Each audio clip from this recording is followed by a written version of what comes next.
Hello friends, I am Vinodkumar Ashok Pradhan, Assistant Professor, Department of English, Sadashiv Mandlik Mahavidyalaya, Murgud, Maharashtra. Friends, in this video, we are going to learn about romantic poetry. It is very important to know about periods of English literature. So, I have enlisted these periods of English literature from 450 to 1066. This period is called as Old English or Anglo-Saxon period. 1066 to 1500, this period is called as Middle English period. Then 1500 1660, this period is called as the Renaissance or early modern period. Then 1556 to 1603 is Elizabethan age. 1603 to 1625 is Jacobean age. Then 1625 to 1649 is called as Caroline age.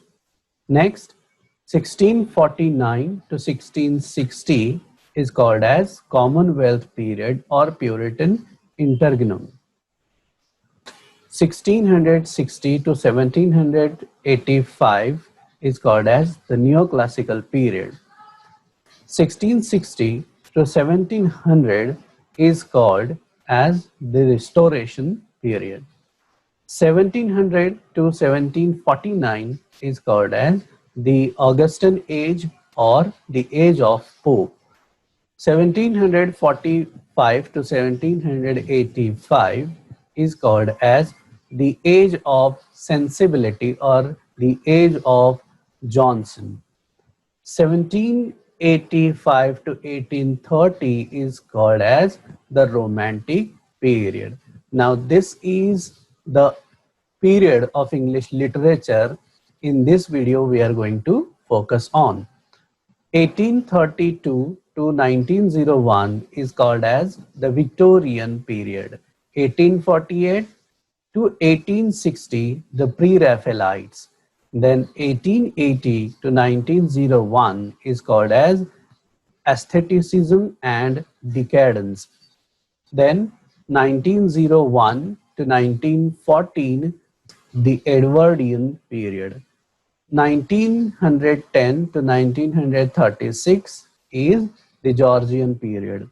1914 to the modern period. So that means 1914 onwards up to 1945, this age is called as the modern period, or even after that up to the date, this period is called as the modern period.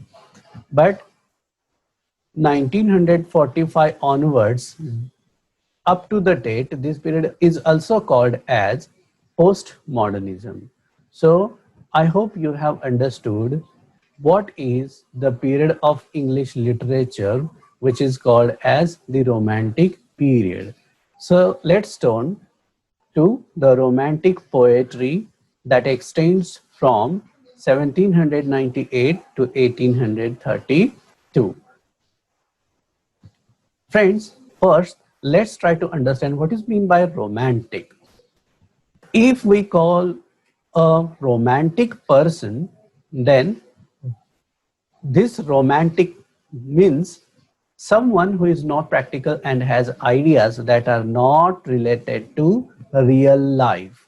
Means his ideas are not practical reality. Then what is romanticism then?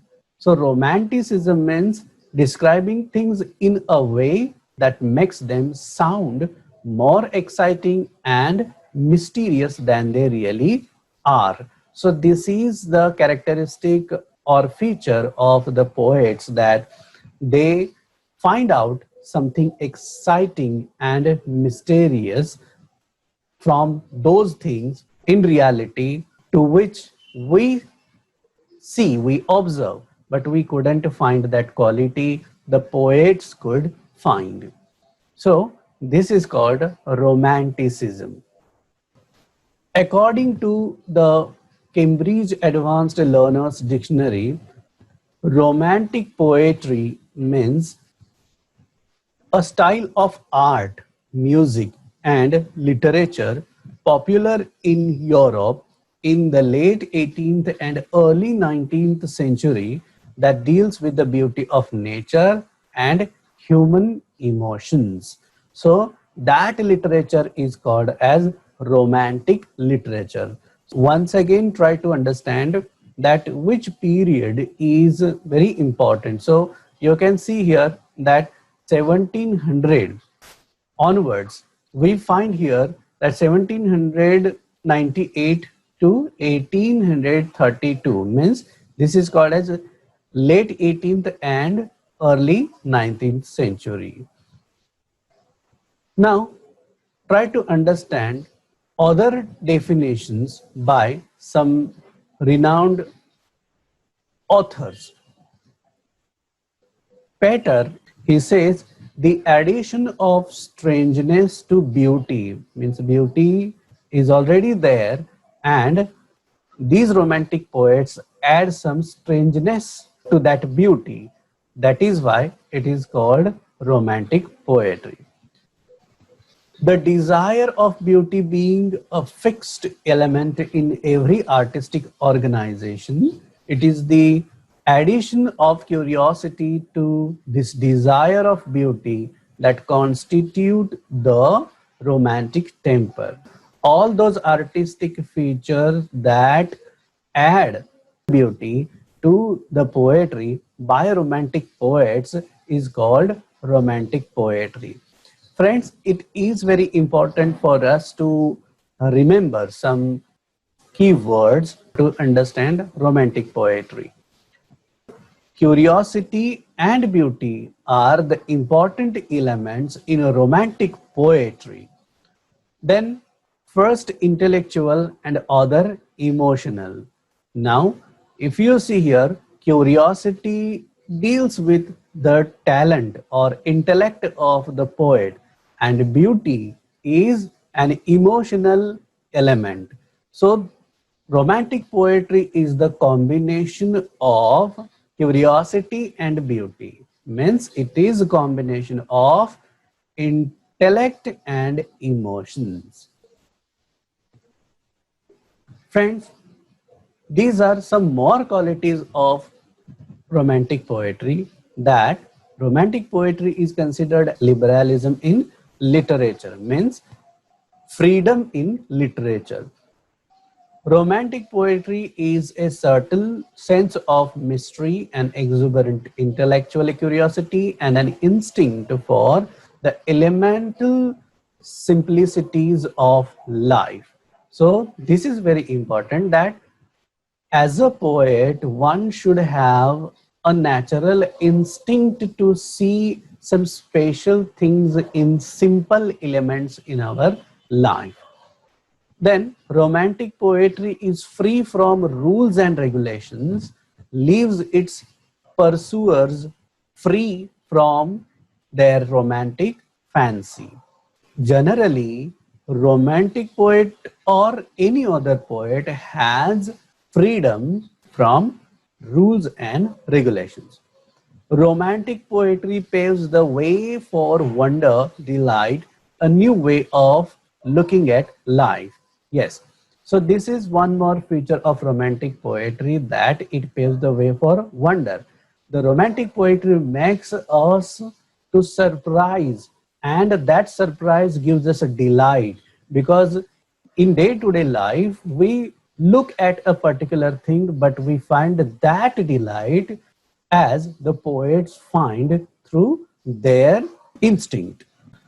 The way of exuberance and emotional enthusiasm. Yes. So romantic poetry is the overflow of emotional enthusiasm, and that is why this poetry was famous in its period. Now, these are the characteristics I have enlisted. We are going to see these characteristics in the coming video. Break from set rules, interest in country life, presentation of common life, love of liberty and freedom, escape to the Middle Ages, predominance of imagination and emotion, supernaturalism, note of subjectivity, endless variety in romantic poetry, lyricism, simplicity in style. So these are some characteristics of romantic poetry. In this video, I would like to stop here, but surely we will continue these characteristics in detailed manner in my coming video. So thank you very much.